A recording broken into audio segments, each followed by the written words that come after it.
eu não tenho hora para dormir, eu não tenho hora para comer, entendeu? Então é assim que é a vida do pescador.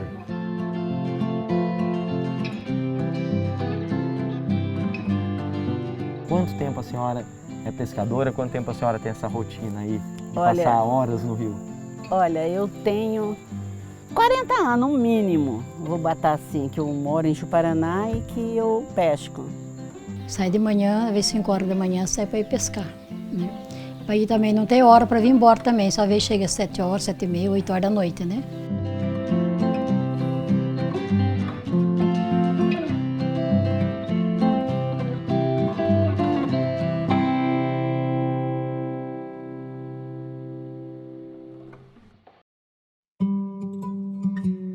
Vida de pescador é assim, uma dedicação intensa e, ao mesmo tempo, uma paixão profunda, que trabalham para garantir o seu sustento e também o alimento na mesa de milhões de brasileiros. A vida de pescador não é fácil. Como eu aprendi com meu pai, aí ele falou, se você quiser entrar como pescador, não é fácil. A vida de pescador é difícil. Tem vezes que tem semana que pega bem, tem semana, né, que já cai um pouco, né? Depende do tempo. Agora quando chove, daí melhora, né? Quando chega mais água, né? Daí melhora mais para poder pescar, pegar o peixe. Nós não tinha dia. Nós era cedo à noite, 3 dias, compreendeu? Na época. Nós saímos daqui de Tremembé, do bairro Padre Eterno, nós ia até Quiririm, aí dobrava um dia para outro dia, para trazer o peixe para ir para o mercado, certo? E mesmo assim, com muita luta, foi graças aos peixes pescados que as conquistas na vida do José e da Benedita se multiplicaram. E foi com o dinheiro conquistado em meio a muito suor e água de rio que eles conseguiram construir sua família. E para conseguir chegar até aqui, eles precisam ser bons pescadores para realmente venderem seus peixes. Ainda dá ainda, né? Graças a Deus dá, né? É como fala que pouco com Deus é muito, né? Muito sem Deus é nada, né? Mas dá sim, porque o rio, tem pescador que fala que o rio não tem peixe, mas tem sim. Paraíba produz bastante peixe ainda. Se eu for analisar, passando agora a proibição do peixe, eu pego aí, for pescar mesmo, vou jogar para você, uns 80 quilos de peixe eu pego por mês. Tem um filho que trabalha no mercado, daí o pai pesca, né? Ele pesca, daí ele leva o peixe e vende no mercado, em Taubaté. Muito pescador fala que não tem peixe, no dinheiro de peixe não dá para quem não quer trabalhar. Antes de esticar suas redes no Paraíba, o José chegou a se desdobrar para trabalhar em empresas da região. Mas depois de alguns anos como um peixe fora d'água, percebeu que seu lugar era mesmo na canoa. Tirei o documento, mas já falei com meu irmão.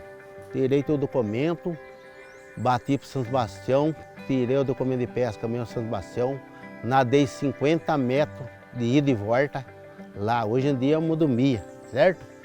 Tem minha carteira profissional, tem a raia, tudo, tem tudo. Então eu fiz tudo isso aí hoje, minhas criançadas foi criado todas essas coisas. Nenhum reclama eu fiz do pai, que eu adoro meu serviço, certo? Quantas vezes fui para cima, eu já cheguei a reimar a canoa me entrar no meio do mato dormindo, né? Eu tocando bicicleta, com uma caixa, 2 sacão de cebola em cima, 2 buchas aqui da bicicleta, eu dormi e caí dentro da valeta, tocando. Isso aí era 5h30, 6 horas da manhã, para ir para o mercado, né? Para vender o peixe.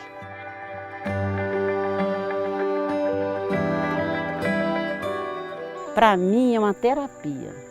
Quando você bota um anzol dentro d'água, te esquece tudo, as dívidas. Qualquer tipo assim, de tristeza que você tá na beira do rio, vai embora tudo. Então, para mim, hoje, a pescaria é no primeiro lugar. Primeiro é Deus, depois a minha paz na beira do rio, porque é muito bom. Para a Sônia, outra pescadora de mão cheia que vamos acompanhar a partir daqui, a tradição está mais para um hobby do que para uma profissão. Mas seja na pesca esportiva ou na artesanal, que movimenta os comércios locais, uma coisa é comum para todo pescador: o extenso arquivo de histórias. Hoje a senhora gosta mais do peixe, de comer, Não. de pescar para comer? Não, é o hábito de pescar. Eu gosto mais de pescar, não gosto muito. Aliás, eu nem gosto muito de limpar peixe, mas eu gosto muito de pescar. Entendeu? Não é para mim ir para a beira do rio e ir com um monte de peixe para casa, levar para casa, não. É para sentar e ver o peixe beliscar. Falar para um amigo, ó, tá batendo isso, tá batendo muito piau, tá batendo muito dourado. A gente vai, a gente gosta. E o que a senhora nessa rotina, dona Sônia, já viu de espécie de peixe ou até espécie de outros animais que a senhora falou para mim que é comum ver aqui, né, no rio? É comum ver, já levei carreira de capivara com filhote, em beira de rio, de ter que subir numa árvore. Já vi, do outro lado, aqui onde a gente está, tem uma ilha. E do outro lado da ilha eu já vi um jacaré tomando sol. Eu não estava sozinha, aliás, eu tenho a foto, quem estiver falando que eu estou falando mentira. Que é história de pescador, né? Não é, eu sou pescador, mas não estou falando mentira. Um jacarezinho mais ou menos assim de 1 metro, 1 metro e pouco, na pedra, esticadinho. Do outro lado aqui, onde nós estamos mesmo, na direção de lá, tem umas pedras. O maior peixe que eu peguei foi uma carpa cabeçuda. Na época que eu peguei ela, que eu estava passando no Trembé, ela deu 32,8 kg, 30 gramas, sem barrigada. Essa eu peguei. Aí tem o outro, que eu peguei ela, quando eu... Aquela rede que você viu, aquela boia grande, ela tá ali, ela não tem muito o que falar, né? Tem mais uma meia dúzia. Quando eu peguei ela, que eu levei, ela deu aquele balanço, eu finquei no meio do mato. Fui pro meio do mato lá, ai. Quando eu me aboiei para lá, que dei a rede e dei canoa. Aí eu tenho que sair atrás nadando, pegar a minha canoa e que dei a rede. Eu fui e fiz uma volta de rio para me achar com a rede. Aí estava pro meio do rio, só a rede rodando com a boia. Essa era grande, essa era grande. Os olhos dela pareciam uma lanterna. A maior peixe que eu peguei é essa carpa. Outro ponto em comum dessas histórias, o rio. Os 3 fazem parte do grupo de centenas de pescadores amadores ou profissionais que utilizam o Rio Paraíba do Sul como fonte de sustento ou de lazer. A bacia hidrográfica do Rio Paraíba do Sul ocupa uma área de aproximadamente 62 mil quilômetros quadrados, onde o Rio Paraíba e seus afluentes atendem a 14 milhões de pessoas em 184 cidades diferentes. Bastante, né? E ela fornece não apenas água, mas também energia elétrica, através do que é produzido nas usinas instaladas por aqui. Para isso, algumas represas como essa foram construídas, com o objetivo de controlar e garantir esses abastecimentos. Os números impressionam, mas a imagem também. É água a perder de vista.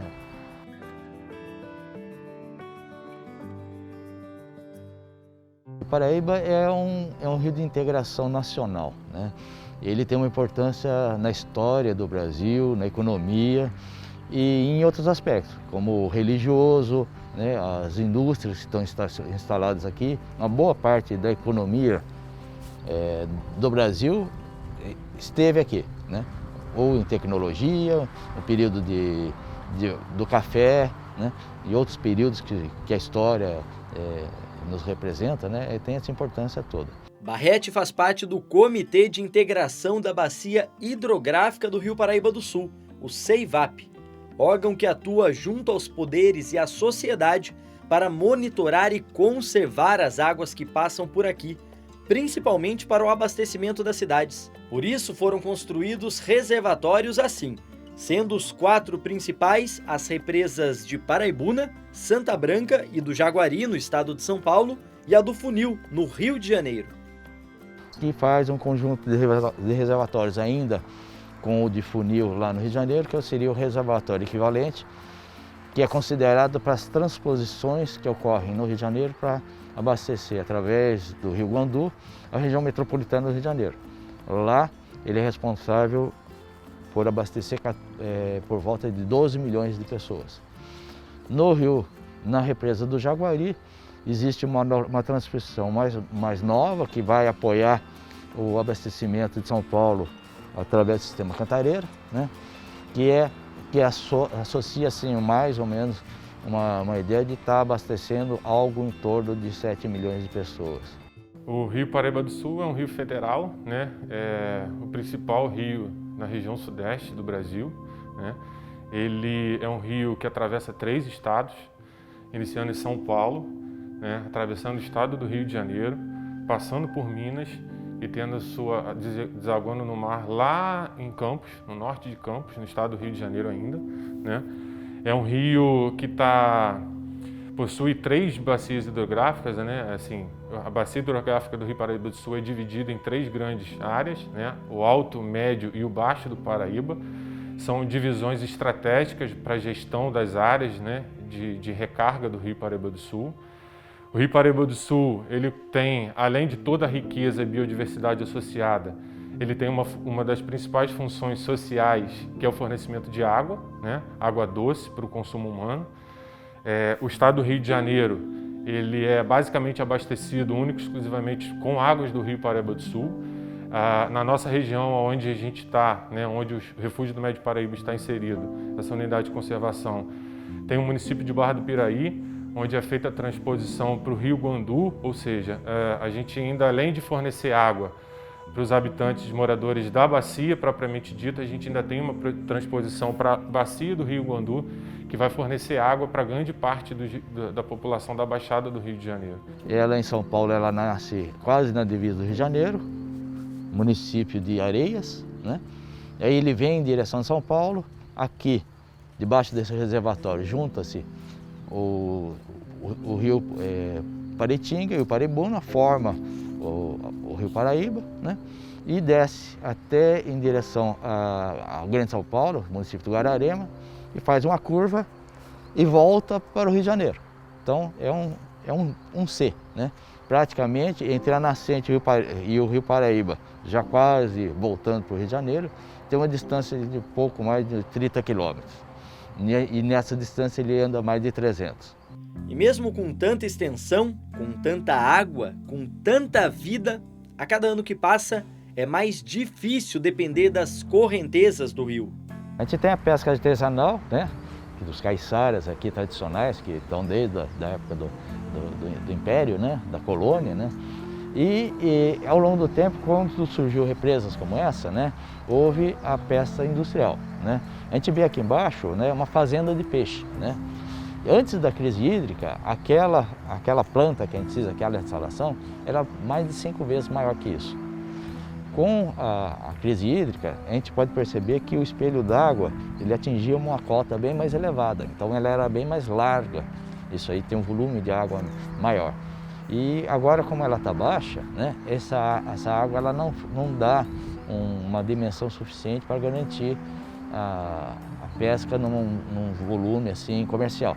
Nós temos enfrentado muitas batalhas, né, reivindicações para melhor qualidade de vida dos trabalhadores da pesca, e a gente tem encontrado alguma dificuldade com tudo isso. Então nós temos, no período da Piracema, nós temos uma conquista, né, dos pescadores de receber o seguro defeso para a preservação das espécies, né, no período da desova. E é muito dificultoso, muito trabalhoso, uma luta muito intensa para a gente conseguir proporcionar essa tranquilidade, essa condição melhor de vida para os pescadores recebendo o seguro de defesa. Então é muito duro, muito difícil. Nos últimos anos eu me lembro que o ano passado chegou a sair até em abril, que era para sair em outubro, novembro, acabou saindo em abril. Este momento em que estamos, por exemplo, é um dos de maior apreensão para os pescadores. Durante a Piracema, época de reprodução dos peixes, que dura de novembro a fevereiro, a pesca é proibida e por isso eles recebem um auxílio do governo federal. A gente fica triste de sabermos que vivemos num país onde tem 13% das águas continentais do mundo, de água doce do mundo, quer dizer, então, e a gente tem essa dificuldade toda num país com essa imensidão de água, vivemos com os pescadores sofrendo dessa forma, porque falta de investimento, falta de interesse da parte do governo. Países menores em termos geograficamente, também em proporção de água, produz muito mais pescado do que nós, que temos uma imensidão, somos donos de 13% das águas do mundo e não produzimos peixe. O problema já é sentido na produção do país. Por ano, o Brasil produz pouco mais de 700 mil toneladas de pescados. Com uma média anual de consumo de 10 quilos de peixe per capita, a associação estima que o brasileiro consuma cerca de 2 milhões de toneladas de peixes. Um desequilíbrio forte nessa balança comercial. Temos que trazer de fora, 60% dos peixes consumidos do Brasil vem de fora, porque não tem investimento para que possa suprir até mesmo o mercado interno, que é tão baixo. Para quem sustenta essas estatísticas, a sensação é de sempre estar remando contra a corrente e sem saber até quando vão aguentar. O cara que você hoje em dia ser pescador, como o meu filho não está sendo, daqui uns dias vai acabar. Porque não vai acabar, como o presidente falou, que nós não tem aquele assunto para chamar a família para trabalhar. Que ele tira fora aquele esquema que você tem, certo? Como dá esses 4 meses. Esses 4 meses de peixe você vai receber depois do carnaval. Você vai comer esses 4 meses do quê?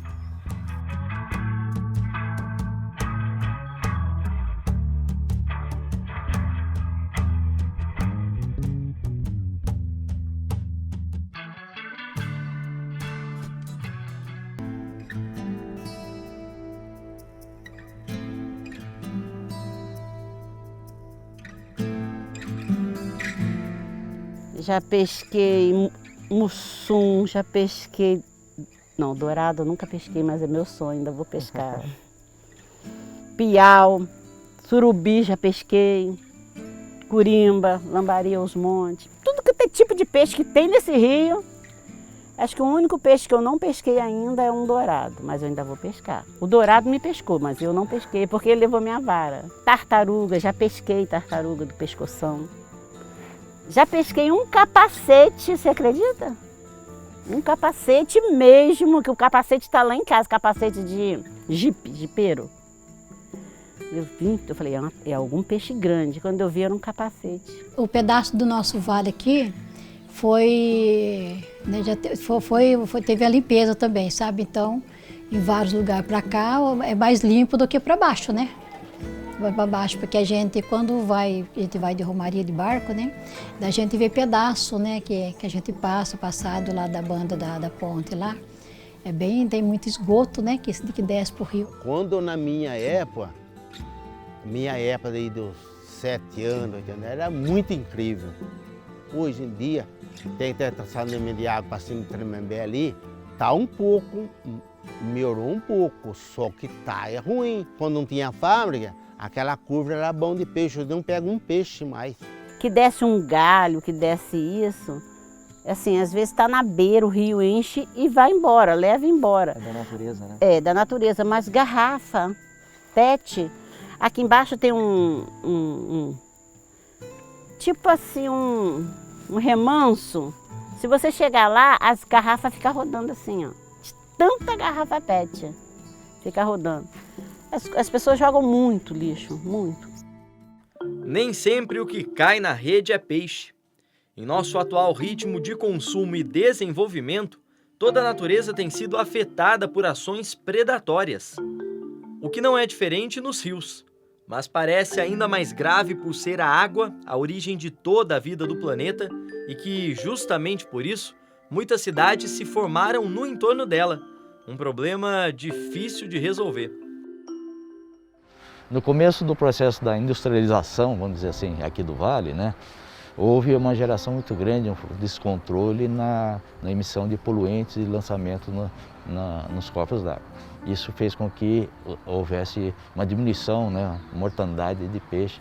A própria represa, quando ela foi construída, né, em função de ter nivelado, né, o rio passou a ter níveis constantes, né, alguns peixes deixaram de existir na bacia.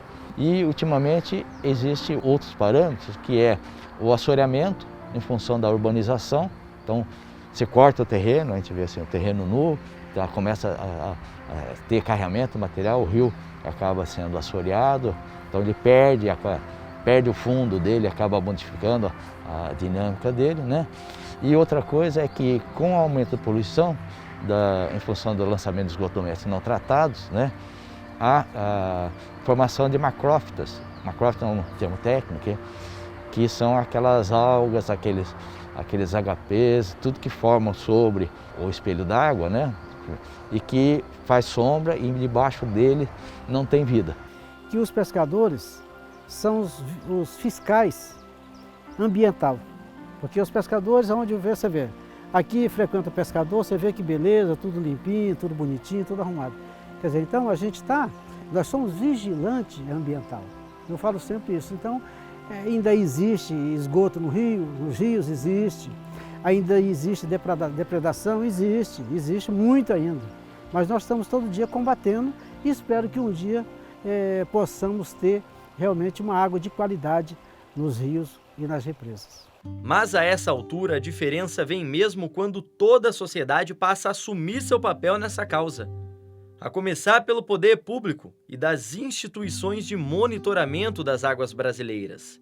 E aqui na Bacia do Paraíba do Sul, alguns trabalhos têm se destacado na conservação do nosso rio. E aí tem ações como, por exemplo, tratamento de esgoto, né?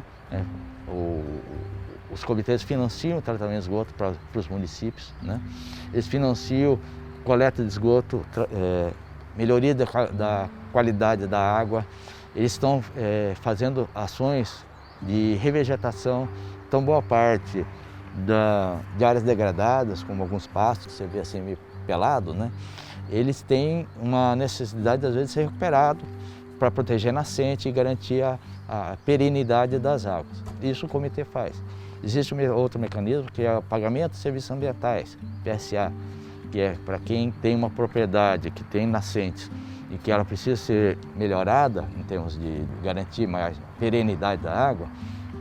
Esses mecanismos pagam ao proprietário para fazer o cercamento, para fazer a revegetação e durante um período ele fomenta o uso como se fosse um aluguel dessa área para o proprietário, para ele não mexer lá. Esses recursos vão para instituições que cuidam da qualidade do rio e da preservação do que está à sua volta. No Rio de Janeiro, o INEA, Instituto Estadual do Ambiente, é quem faz o gerenciamento desses espaços. E nós fomos até lá, na cidade de Valença, para conhecer um dos trabalhos mantidos por eles. A estratégia de criação de uma unidade de conservação num território como o Rio Paraíba do Sul é exatamente para contribuir com a conservação e recuperação de alguns espaços que ainda resguardam essa beleza. O Refúgio do Médio Paraíba hoje ele tem 11 mil hectares, território em 13 municípios, né? Aproximadamente 245 quilômetros de rio Paraíba do Sul que a gente percorre, no trecho de monitoramento, né? São 170 ilhas fluviais dentro dos limites da unidade, com diversos tipos de ocupação. Então, a criação dessa unidade veio não só para contribuir com todo esse território que hoje a gente busca proteger, mas também para mostrar para a população, cumprindo um dos objetivos da unidade de conservação, que também é reprimir esses ilícitos ambientais que a gente se depara. Desde 2016, o Refúgio de Vida Silvestre do Médio Paraíba cria estratégias de conservação da fauna e da flora na água e também nas áreas de mata ao redor dela. E mesmo depois de alguns anos de trabalho, eles ainda precisam se esforçar para atrair a população até o projeto.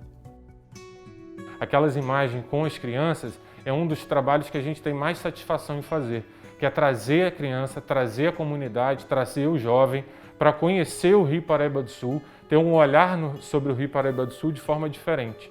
A gente sabe que muitos dos moradores que estão próximo ao Rio Paraíba do Sul têm uma visão muito distorcida dele, porque mora no rio e acredita que ele é muito poluído por conta de todo o descarte, né, de esgoto que a gente vê nos grandes centros.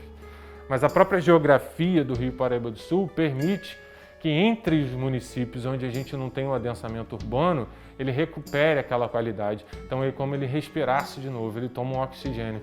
Então, entre os trechos hoje com a área urbana consolidada, a gente tem resguardado inúmeras biodiversidades. E é isso que a gente mostra para as crianças. A gente tem questão dos serviços ambientais associados às espécies que estão ali dentro, né? Que estão muito associadas à qualidade do Rio Paraíba do Sul. A gente tem ainda uma biodiversidade enorme no rio, desde espécies ameaçadas hoje, na lista vermelha de ameaçado de extinção, né? Peixes, quelônios, né? Mamíferos. Depois que esse trabalho começou do INEA, do Ricardo, que é a parte do Rio Paraíba, mudou muito, muito. Mudou a parte assim, dos pescadores que pescam com rede. Muita rede, muita. Hoje em dia, a gente fala, você não vai pescar? Ah, não, porque tem aquele rapaz comprido lá do INEA, não deixa a gente pescar, não dá para botar. Mas é verdade. Tira a oportunidade da gente que gosta de pescar de varinha, de murunete. Porque, igual assim, eu pesco, mas se tiver alguém do meu lado, quiser o peixe que eu pesquei, eu dou. Se eu não quiser, eu nem levo para casa, eu solto.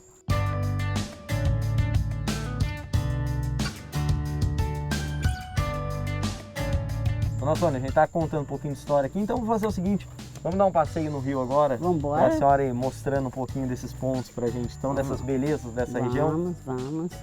E vou mostrar para você como é que tem lugar bonito.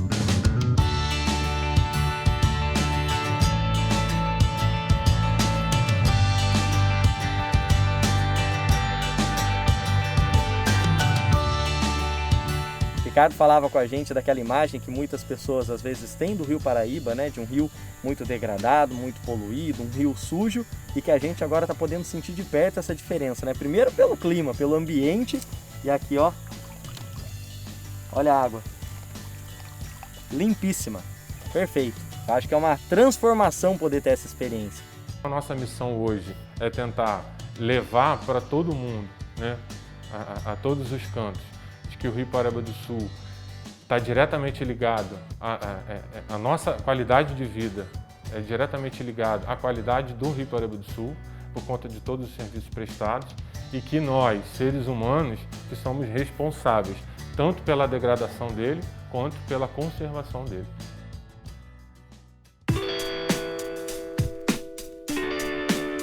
Um esforço mútuo que transformou esse trecho do Paraíba, mas que sozinho não resolve o problema. O ideal, claro, seria que cada cidade fizesse a sua parte para que isso não chegasse à cidade vizinha. Porque a água que chega poluída na casa de alguém não é a mesma que surgiu da natureza. Aliás, então vamos saber como o rio nasce lá em sua cabeceira?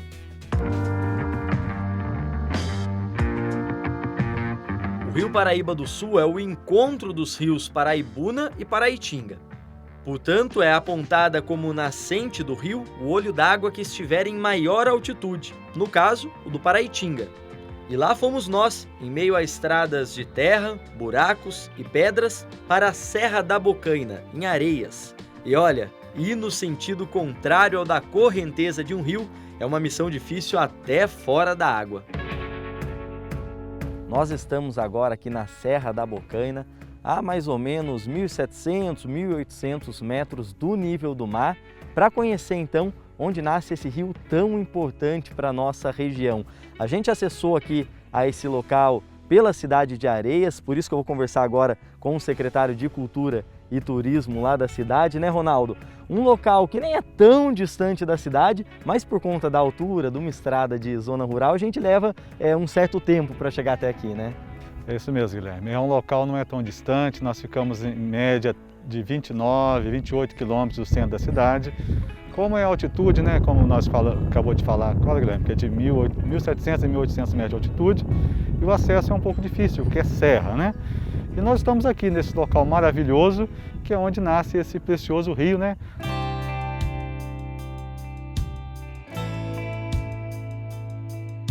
Vamos lá conhecer a nascente dele, Vamos, então? Nós estamos aqui. Vamos continuar.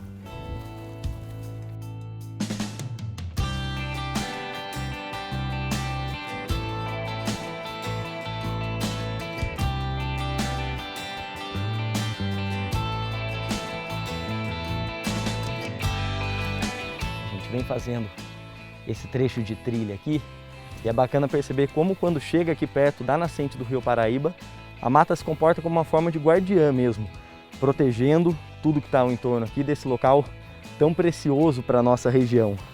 Ronaldo, chegamos então na nascente do rio e que chama atenção, né? Como um rio tão grandioso que percorre uma área tão grande entre São Paulo, Minas, Rio de Janeiro, começa assim, né? Num pequeno olho d'água, mas é aqui então que começa toda essa história que a gente conhece.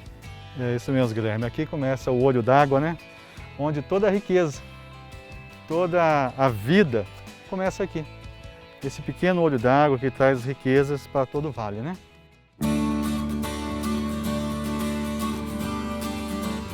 Aqui ele segue seu curso, onde outras nascentes se juntam, né? Ele vai descer aqui ao longo a cidade de Silveiras, Cunha, ele vai descendo que é o Alto Paraíba. E ele vai se juntar com o Paraibuna, onde a junção dos dois rios, o Paraíba do Sul, que se fortalece, né? Como é que é esse trabalho hoje de preservação desse local aqui? Qual a importância dele, né? Quer dizer, se a gente perder o controle do que acontece aqui na nascente, com certeza acho que o rio vai chegar com menos qualidade ainda para as pessoas, né? Isso é verdade. Nós temos muita preocupação em cuidar do meio ambiente, principalmente as duas nossas nascentes, principalmente a nascente principal do rio Paraíba, né? E há um fluxo turístico muito grande querendo conhecer essa principal nascente, né? Ao longo da nascente, principalmente as cachoeiras que se formam, né? Mas aqui no olho d'água, na nascente, nós temos recebido muitos grupos de pessoas do Brasil todo querendo conhecer esse local tão preservado como está hoje, né?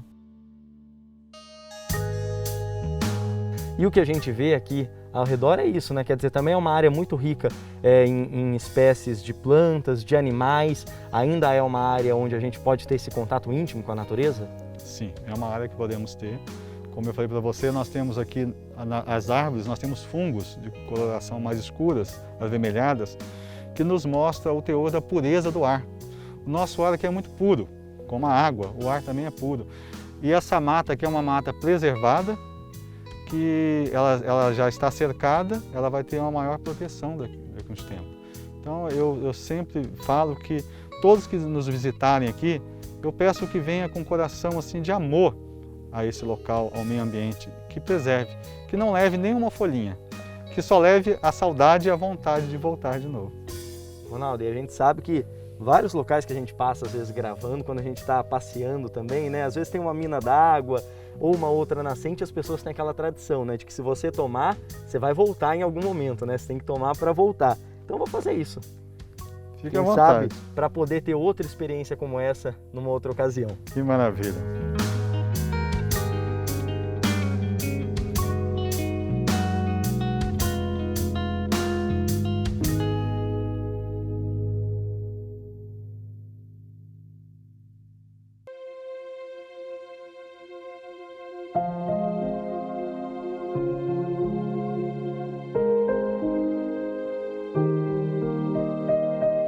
Jesus, os primeiros que ele chama para seguir a ele, quem são? Pescadores. Jesus está à margem do lago, chamado também Mar da Galileia, mas é o lago de Genezaré, lá no norte, na Galileia. Então, os primeiros que Jesus chama, também pescadores. E claro que como naquele tempo, ou talvez lá, houvesse mais peixe, mas em todo caso, o pescador, quer dizer, um dia ele volta sem peixe. Então, quer dizer, é uma vida assim bastante, mostrando a simplicidade, quase que a pessoa tem que acreditar naquilo que faz. Eu creio que é muito importante perceber que o peixe sempre foi um símbolo para os cristãos, né? E esse símbolo, ele vem até da palavra grega iktis, que são as iniciais de Jesus Cristo, Salvador do homem. Isso é interessante, porque os cristãos, os primeiros cristãos, para se identificarem dentro de uma sociedade em que eles eram perseguidos, eles se aproximavam do outro e desenhavam um pequenino peixe no chão, né, para que soubesse eu sou cristão, e se identificavam entre si. Ao mesmo tempo, o peixe na Bíblia também e nas pescarias que nós encontramos no Novo Testamento, até após a ressurreição de Jesus, sempre vem essa ideia da pescaria como sendo um símbolo da evangelização. Jesus sempre falava, lancem a rede para cá, lancem a rede para lá e vocês vão conseguir peixes. imaginar que aqueles pobres apóstolos, como os pobres pescadores, né? Nenhum deles se sentia preparado para enfrentar uma sociedade pagã, uma sociedade com gente de alto nível e de repente começar a anunciar, testemunhar Jesus Cristo, né? E Nosso Senhor então garantindo para ele, joguem a rede, vocês vão conseguir, sempre conseguiram peixe. Eram pobres pescadores, simples pescadores daquele tempo aqui, porque pessoas que viviam, quer dizer, quase que da sorte. Quer dizer, se pesca, tem o que comer, se não pesca, está meio passando fome. Quer dizer, essa era a situação daqueles pescadores. Uma das profissões mais antigas da humanidade, a pescaria também está intimamente ligada com a história da igreja. Presente em símbolos cristãos, dentro dos templos e em inúmeras passagens bíblicas, a pesca se mostra importante desde os primórdios da humanidade. Não é diferente com a nossa história da família dos devotos, que começou dentro de uma canoa no Rio Paraíba do Sul há mais de 300 anos.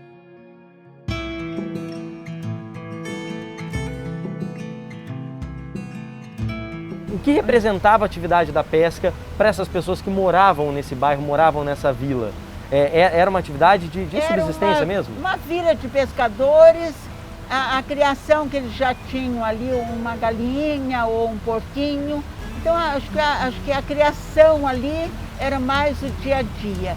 Eles eram pescadores. Moravam aqui, pertinho, em suas casinhas muito simples. Nossa Senhora quis aparecer para famílias simples, de pescadores. Nós temos aqui um imenso santuário, bastante frequentado, 12 milhões mais ou menos de peregrinos todo ano, e tudo por causa, começando com uma imagem de Nossa Senhora.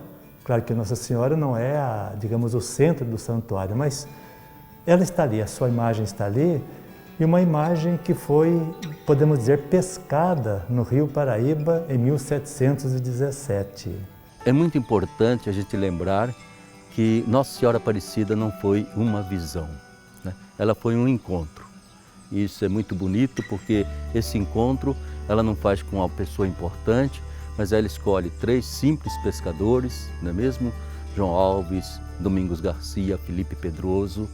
São pessoas que certamente viviam aqui nesta região e essas pessoas com suas famílias, talvez um pequeno bairro de pescadores, exatamente com essas pessoas, elas vão ser protagonistas dessa história de Nossa Senhora Aparecida. E eu acho maravilhoso, porque essa história traz, de um lado, a pobreza de um povo e de um Brasil que ainda estava nascendo, do outro lado, não é mesmo, um rio que é sempre um simbolismo muito forte dentro da fé cristã.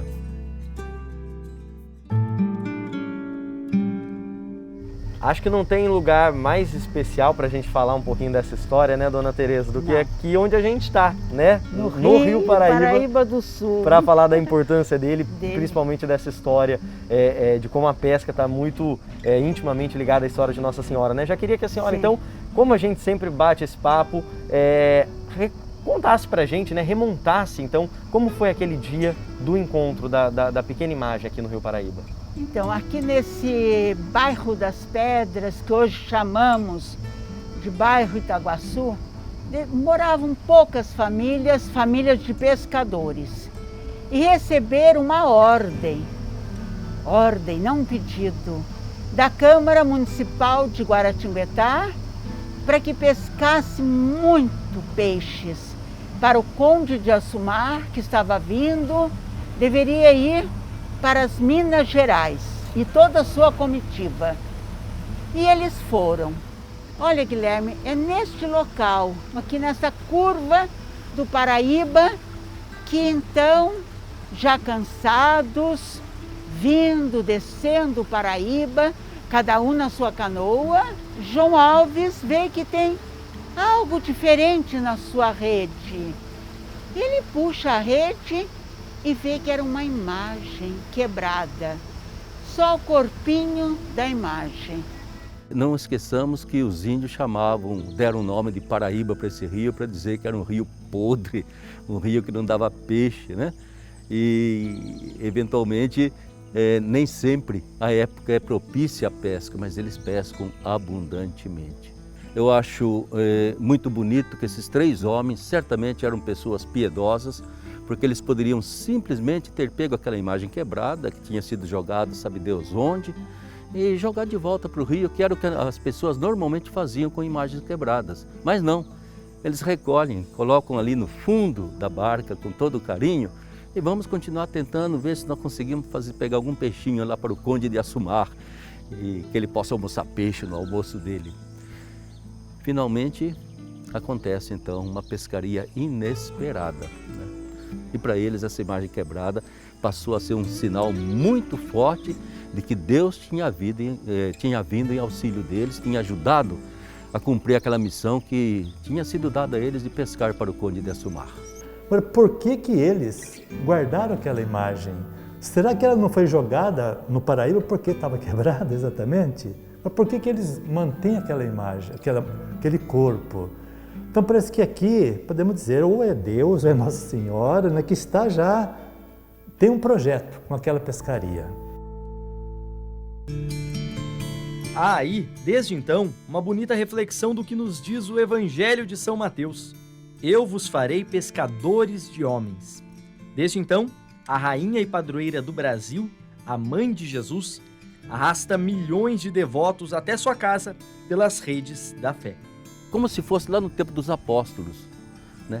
Nada consegue ter sucesso, a não ser que entre a intervenção, a interferência de Deus naquilo que as pessoas estão fazendo. É muito importante perceber que, quase que com Felipe Pedroso, Domingos Garcia, João Alves, se repete como se fosse uma cena dos primeiros apóstolos, São Pedro, São João, São Tiago, com Jesus, lá no lago de Genezaré, em Cafarnaum, né? A mesma situação sempre de quem estou pescando a noite inteira, não pegamos nada, não deu certo. E aí vem a presença desta pequenina imagem. E depois também vemos lá no Evangelho, quer dizer, eram pescadores, mas Jesus vai dizer a certa altura para eles: vocês me sigam e eu vou fazer de vocês pescadores de homens. Quer dizer, eu vou usar de vocês como que para pescar, para reunir a humanidade que está dispersa, que está, podemos dizer, longe de Deus, sem um sentido na vida. Eu vou precisar de vocês para que nós realmente agrupemos esses filhos de Deus dispersos, de novo, junto de Deus. Então eu diria assim mesmo, acho que Jesus estava dizendo também para aquela imagem: eu vou fazer da senhora, através da sua imagem, uma pescadora de homens, de mulheres, da inteira humanidade. Eles, no fundo, são 3 evangelizadores, porque encontrando essa pequenina imagem, e outro dia eu estava imaginando se hoje os 3 pescadores vissem essa basílica, né? Qual seria a emoção deles daquela imagenzinha quebrada, né? Daquela rezinha que nós fazíamos lá em casa, o nosso terço, a nossa ladainha, daquela primeira capelinha que talvez tenha sido construída por aqui.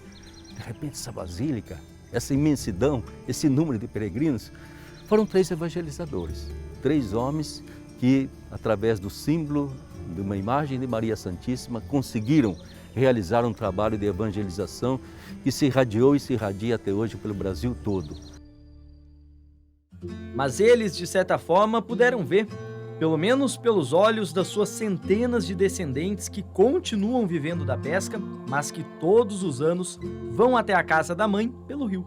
Você acha que é tão bonito que haja essa, por exemplo, que mantenham essa tradição dessa romaria fluvial, lembrando que foi de lá, foi do rio que veio Nossa Senhora. E daí que é muito bonito, entende? Quando de repente colocamos a imagem num barco, fazemos uma procissão fluvial, vimos até a beira do rio, esse ano não pudemos vir, mas nós abrimos sempre a grande festa de Nossa Senhora, a grande novena, com uma imensa procissão até o porto de Itaguaçu. São milhares de pessoas, reconhecendo no rio um verdadeiro elemento de comunicação da graça de Deus, né? Essa comunicação em que a água é o símbolo mais bonito. Por quê? Porque a água nos purifica, da água nós brotamos, da água brota a vida, e esse sentido bonito, ele continua muito presente na cultura, na mentalidade e na fé religiosa do nosso povo. Então eu tenho a impressão de que toda a procissão fluvial, ou toda a procissão que se faz de encontro a um rio, ele tem um simbolismo maravilhoso para o cristão, simboliza o seu próprio batismo. Isso aí faz parte do dia a dia dos pescadores mesmo, é a fé que eles têm, né? E pode vir chuva, pega tempestade no meio do rio, né? E para quem que eles clamam? A Nossa Senhora, né? Que protege eles no rio do seu dia a dia, né? Então, e não falta mesmo, não falta o peixe, graças a Deus, né? O rio tem bastante peixe mesmo, não falta o pão, né? O pão de cada dia na mesa dos pescadores. A gente só tem que agradecer a Nossa Senhora mesmo, né? Essa mãe que nos acolhe, que nos protege, né? Nos livra nós de todos os perigos, né? E o que a gente chama mãe é por Nossa Senhora, né? Ave Maria, cheia de graça, o Senhor é convosco. Bendita sois vós entre as mulheres, bendito é o fruto do vosso ventre, Jesus. Santa Maria, Mãe de Deus, rogai por nós, pecadores, agora e na hora de nossa morte. Amém. Aqui estão vossos devotos, cheio de fé encendida, de conforto e de esperança, ó Senhora Aparecida. Era o sonho do meu sogro, né? O meu cunhado, e meu sogro falava assim, a pessoa vai na Aparecida, né? Vai a pé, vai a cavalo, vai de moto, né? Que tal a gente marcar um dia, a gente, né, programar e ir de barco, né? Aí conversou com o compadre dele, foi ajeitando, aí chegou meu pai, falou, ai meu pai, eu acho que é certeza nós fazer essa romaria, sacrifício nós vamos fazer. Aí meu pai, então tá bom. Aí quando na próxima tá arrumando para sair, aí meu pai veio a falecer, certo? Então não deu nem pro meu pai ser, né, a primeira, né? Que era o sonho dele.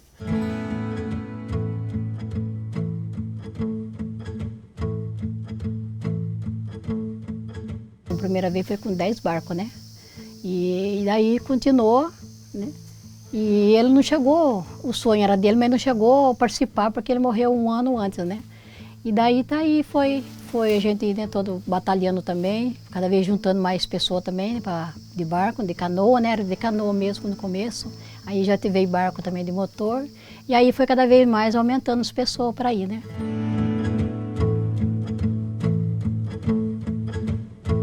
Não tem como descrever, porque é uma emoção muito grande, cara, porque conheci eles através da romaria e hoje em dia, graças a Deus, estou fazendo parte, ajudando eles.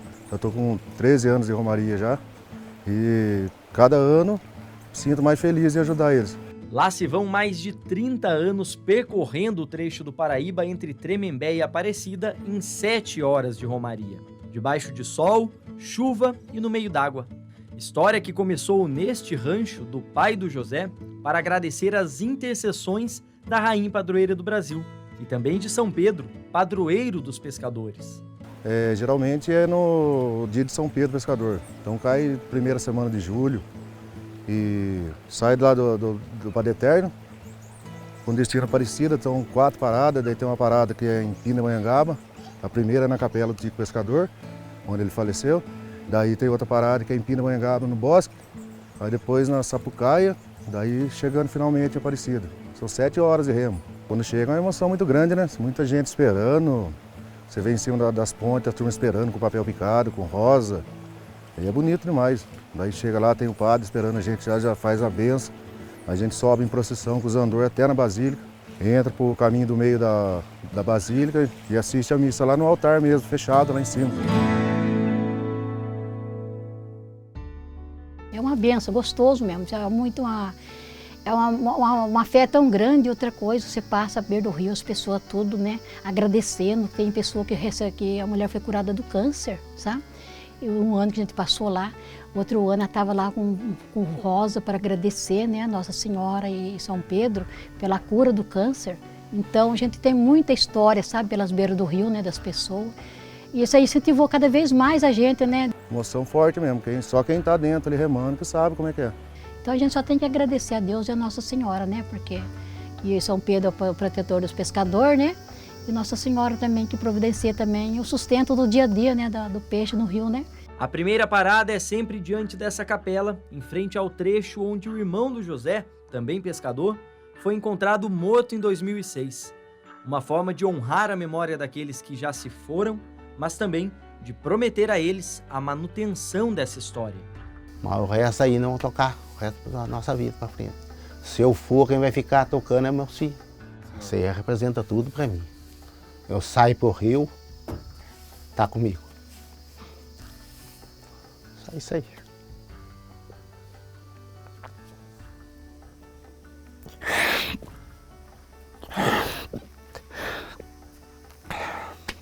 Aí nós vamos pra frente, se Deus quiser. Né?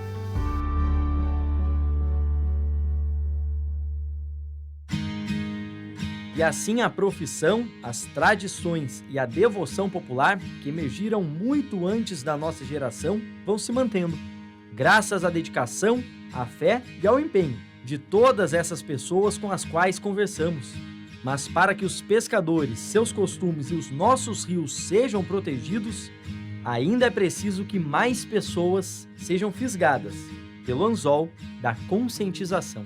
A gente recebe para trabalhar, mas a gente tem uma missão de vida, que é tentar levar para as pessoas a real importância e o real significado desse rio que está muitas das vezes do nosso lado e a gente realmente não enxerga. Para mim, representa assim a tranquilidade, a paz. Você vai para a beira do rio, você sente uma paz, sabe? Representa Deus, representa tudo. Uma beira do rio representa para mim tudo. Como se diz, representa a vida, né? Representa o que nós temos de melhor, porque a água é vida. É uma vida que a gente tem que cuidar, né? Como se fosse um ser vivo, né? Que ele tem que tratar, porque senão ele fica doente. Ele doente nos adoece também, quem mora nela, né? Nós somos os hospedeiros dessa bacia, né? E a gente tem que tratar muito bem ela, para que se a bacia não sobreviver, a gente também não sobrevive. Eu acho que é muito bonito que o povo gosta de uma água benta, né? O povo gosta de tudo aquilo que está ligado à água. Mesmo que a gente viva num tempo em que, infelizmente, né, muita água, como a própria água do Rio Paraíba, é uma água poluída. Mas nós estamos aí nesse desejo imenso de que o povo aprenda a respeitar a água, a respeitar o rio e saber que daí brota a vida, sempre, não é apenas o peixe, mas é toda a flora, é toda a fauna que se desenvolve. Eu bebo a água do Rio Paraíba. Tomo água do Paraíba à vontade, a hora que eu quero, não levo garrafa de água, não levo nada, eu bebo a água do Rio Paraíba. Até hoje, desde 7 anos de idade.